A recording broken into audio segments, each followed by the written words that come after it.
बोलो जयकारा बोल मेरे श्री गुरु महाराज की जय। श्री सद्गुरुदेव भगवान की जय।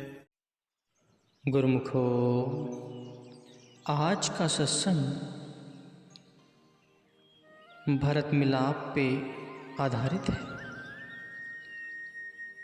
सभी गुरुमुख ध्यान से सुने, उससे क्या सीख मिलती है, क्या भाव उत्पन्न होता है, ध्यान से सुने। गुरुमुखो, भरत जी सोच रहे हैं कि श्री भगवान के अयोध्यापुरी में लौटकर आने के लिए 14 वर्षों की अवधि में केवल एक ही दिन शेष रह गया है। ऐसा विचारते हुए कि क्या कारण है जो मेरे प्रभु के आने का समाचार नहीं आया, मन ही मन में अत्यंत दुखी हो रहे हैं। क्या मुझे कुटिल जानकर मेरे प्रभु ने मुझे भुला तो नहीं दिया?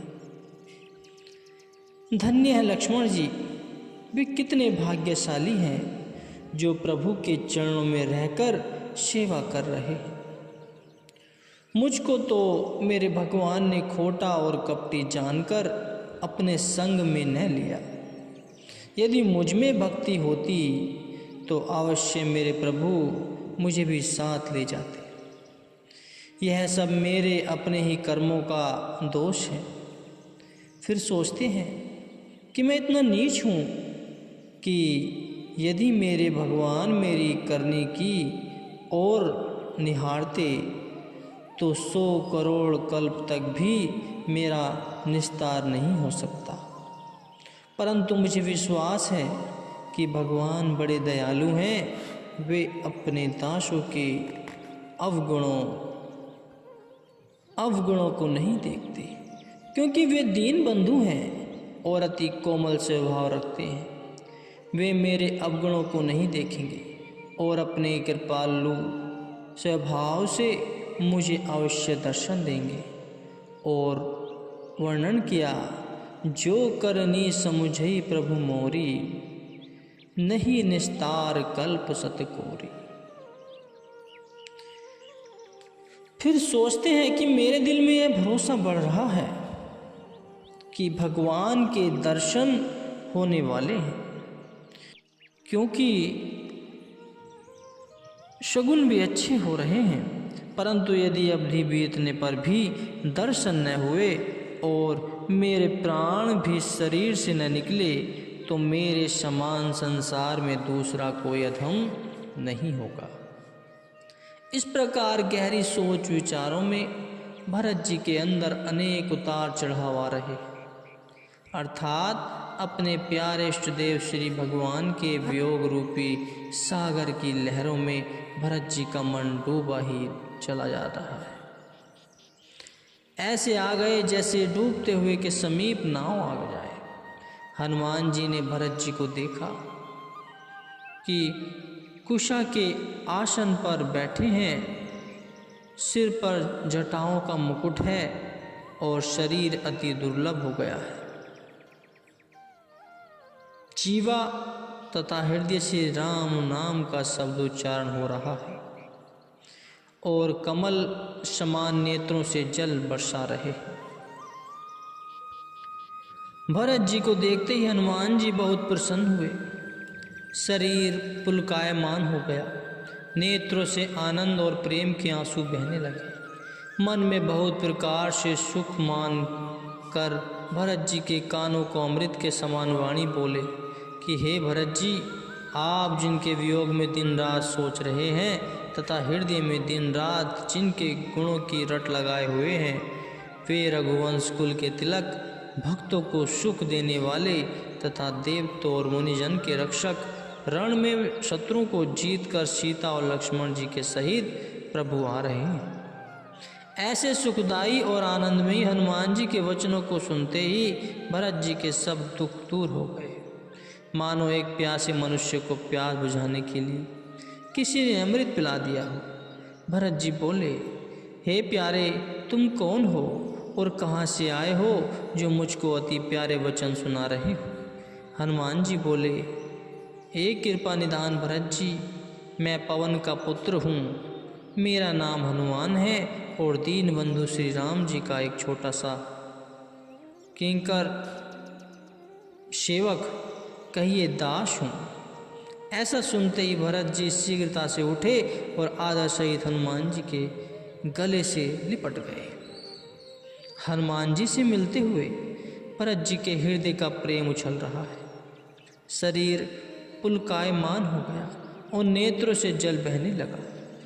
भरत जी बोले, हे हनुमान जी, आपके दर्शन पाकर मेरे सब दुख दूर हो गए, क्योंकि आज मुझको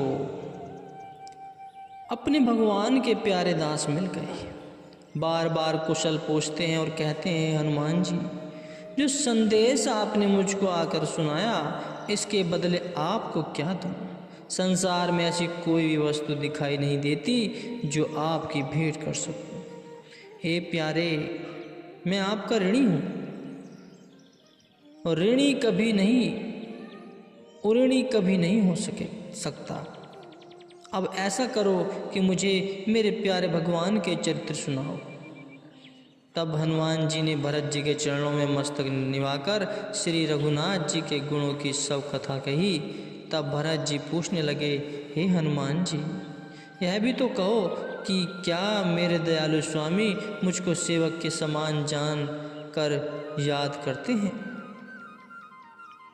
भरत जी ने जब ये कहा कि रघुवंश भूषण भगवान श्री रामचंद्र जी मुझे अपना दास जानकर कभी याद करते हैं, तो भरत जी के ऐसे बड़ी अधीनता के वचन सुनकर हनुमान जी पुलकित शरीर होकर उनके चरणों पर गिर पड़े।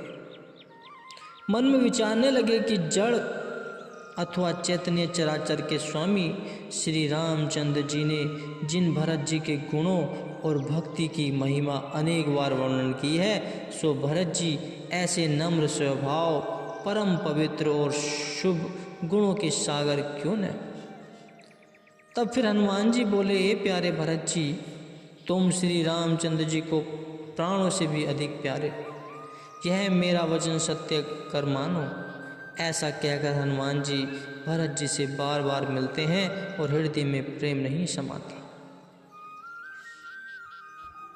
तब फिर भरत जी के चरणों में सिर निभाकर हनुमान जी भी तुरंत श्री राम जी के पास पहुंच गए और सब कुशल समाचार जा सुनाया। तब प्रसन्न होकर प्रभु जी राम जी के पुष्पक विमान पर चढ़कर अयोध्यापुरी को चले। इधर भरत जी ने अयोध्यापुरी में जाकर अपनी माताओं और पूर्ववासियों को श्री भगवान जी के आने का शुभ संदेश जा सुनाया। सुनते ही नगरवासी सब दौड़े और मारे खुशी के नाचते उछलते हुए भरत जी के संग वहां पहुँचे जहाँ श्री रामचंद्र जी का विमान उतरना था। आवत देख लोग सब कृपा सिंधु भगवान, नगर निकट प्रभु पैर फेरे, उतरे ही भूमि विमान। कृपा सिंधु भगवान ने सब लोगों को आते देखा, तब उनकी प्रेरणा से निश्चित स्थान पर पुष्पक विमान उतारा।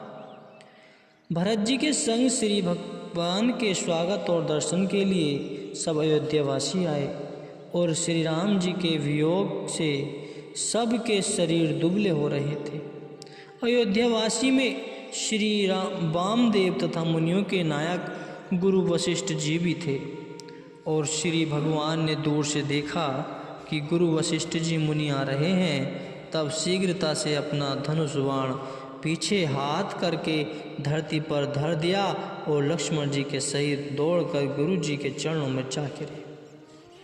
दर्शन पाते ही शरीर पुलकायमान हो गया और गुरु वशिष्ठ जी ने दोनों भाइयों को उठाकर अपने गले से लगाया और कुशल पूछी। तब श्री रामचंद्र जी ने हाथ जोड़कर विनय की कि गुरु महाराज जी, आपकी दया से हमारी कुशल है। फिर भरत जी ने जो प्रेम में विहल दिए अपने प्रभु के उन चरण कमलों पर अपना सिर धर दिया और जिन चरणों को देवता मुनि और शिव जी और ब्रह्मा जी भी नमस्कार करते हैं, भरत जी पृथ्वी पर पड़े रहे। उठाए से भी नहीं उठते। तब कृपा सिंधु श्री भगवान जी ने उन्हें अपने भुजबल से जोर के साथ उठाकर हृदय से लगा लिया। सांवले शरीर के रोमांच खड़े हो गए और नवीन कमल के समान नेत्रों से प्रेम की जल की धारा चल पड़ी। श्री भगवान राम तथा भरत जी दोनों के कमल समान नेत्रों से जल बह रहा है तथा दोनों के सुंदर शरीर पुलकायमान हो रहे। इस प्रकार त्रिभुवन के धनी प्रभु श्री राम जी बड़े प्रेम सहित हृदय से लगाकर भरत जी को मिले और श्री राम जी भरत जी से मिलते हुए ऐसे शोभायमान हुए। शिव जी कहते हैं कि हे पार्वती, वह शोभा से मुझसे वर्णी नहीं जाती, मानो प्रेम और श्रृंगार शरीर धारण करके मिलते हुए शोभा को प्राप्त हो रहे हैं। कृपा निधान श्री रामचंद्र जी महाराज भरत जी से कुशल पूछने लगे, परंतु भरत जी के मुख से शीघ्र वचन नहीं निकलता, अर्थात आनंद में मग्न होने के कारण भरत जी शीघ्र उत्तर नहीं दे सके। स्वामी और सेवक के मिलाप में उस समय जो सुख उपज रहा है, शिव जी कहते हैं कि हे पार्वती, वह सुख मन और वाणी से ऊपर है, जो पाता है वही जानता है। कहे कबीर गूंगे गुड़ खाया, पूछे तो क्या कहिए, गूंगा मनुष्य यदि मिठाई खा ले, अगर उससे कोई पूछे कि भाई मिठाई का स्वाद क्या है, तो क्या वह गूंगा उत्तर दे सकता है? ऐसे ही भरत जी के मन की अवस्था हो रही है। वे अंदर ही अंदर जिस सुख को अनुभव कर रहे हैं उसे वर्णन नहीं कर सकते। फिर धीरज धर भरत जी बोले कि हे अयोध्यानाथ, अब कुशल है जो आपने मुझे अपना दास जानकर दर्शन दिया और विरह रूपी सागर में डूबते हुए को अपने हाथ पकड़कर निकाल लिया। उसके बाद भरत जी और शत्रुघ्न भ्राता लक्ष्मण जी से मिले। मिलते समय सबका प्रेम हृदय में नहीं समाता। फिर भरत तथा शत्रुघ्न ने सीता जी के चरणों में मस्तक निभाकर परम सुख पाया। प्रभु के दर्शन करके नगरवासी अति प्रसन्न हुए और वियोग से उत्पन्न हुई विपत्ति सब नष्ट हो गई। श्री भगवान ने देखा कि अयोध्या के सब नर नारी प्रेम में व्याकुल हो रहे हैं और अब आगे आकर उनसे मिलना चाहते हैं। तब उन्होंने एक कौतुक किया, अपने अनंत रूप उस समय प्रकट किए। इस प्रकार दयालु भगवान यथा योग्य सबसे मिले और अपनी कृपा दृष्टि से सब लोगों को निहार कर संपूर्ण नर नारियों का चित्त प्रसन्न किया। शिव जी कहते हैं, हे पार्वती, एक क्षण में श्री भगवान सबसे मिल लिए, परंतु इस भेद को किसी ने भी नहीं जाना। संतों का कथन है कि यद्यपि एक क्षण के अंदर सब को मिल पाने का भेद कोई नहीं जान सका, तथापि वे कहते हैं कि यह ध्यान तसव्वुर का विषय है जिसको प्रेमी जन ही समझ सकते हैं। सांसारिक बुद्धि वाले जीव इस भेद को नहीं जान सकते। श्री भगवान के साथ अयोध्या में आए हुए शुभशील विभीषण, सुग्रीव,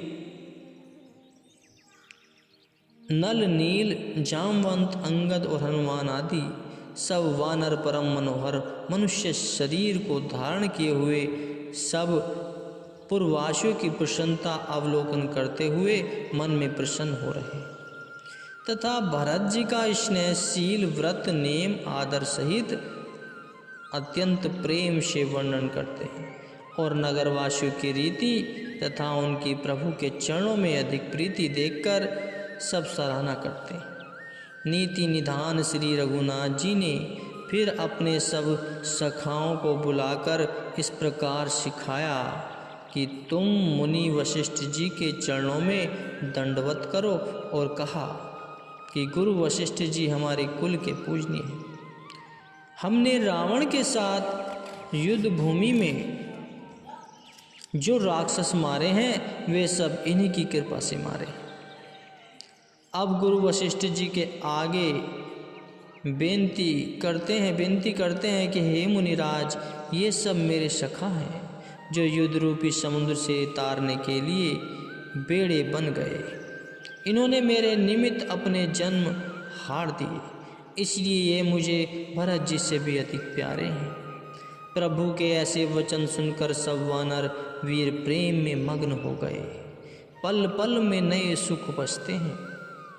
भरत मिलाप के प्रसंग में एक विशेष बात जो वर्णन हुई है उसको खोलकर लिख देना आवश्यक है।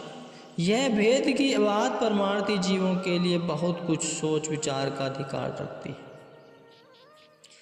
जब श्री रामचंद्र जी का पुष्पक विमान अयोध्यापुरी में उतरा तो श्री भगवान ने देखा अयोध्यावासी के साथ गुरु वशिष्ठ जी भी आ रहे हैं। तब दोनों भाइयों ने धनुष बाणों को पीछे हाथ करके धरती पर रख दिया और दौड़कर गुरु के चरण में जा गिरे। यह प्रसंग बताया जा चुका है। विचारने योग्य बात यह है कि धनुष बाण को पीछे हाथ करके धरती पर क्यों रख दिया। इसका उत्तर यह है कि यह भक्ति की रीति है। भगवान मर्यादा पुरुषोत्तम राम है और मर्यादा यह कहती है कि जब जीव गुरु के सम्मुख जावे तो कोई चीज़ हाथ में ऐसी नहीं होनी चाहिए जिससे यह सिद्ध होता हो कि यह कुछ बल रखता है। यहाँ तक कि एक छड़ी भी हाथ में नहीं होनी चाहिए। अर्थात गुरु के सम्मुख हर प्रकार का बल हार कर जाना चाहिए। जैसे गुरुवाणी में कहा गया है, बलिहारी गुरु आपने दिहाड़ी सदवार, अर्थात मैं अपने गुरु के ऊपर अपना सब बल हार दूँ तथा एक एक दिन में 100 बार बल हार कर जाऊं, क्योंकि ऐसी भक्ति कहती है। ऐसा ही भक्ति भी कहती है। और गुरु निमायणों के मान है, नितायणों हैं के ताण है, न्योटियों की ओट है और नियसारों के आश्रय हैं। संत उपदेश करते हैं कि हे जीव, जब तू सांसारिक माया का बल गुरु के चरणों में भेंट कर देगा तो गुरु से तुझे भक्ति का बल मिलेगा, जिसका पार तू भक्ति मार्ग में बलवान होकर चल सकेगा। यहाँ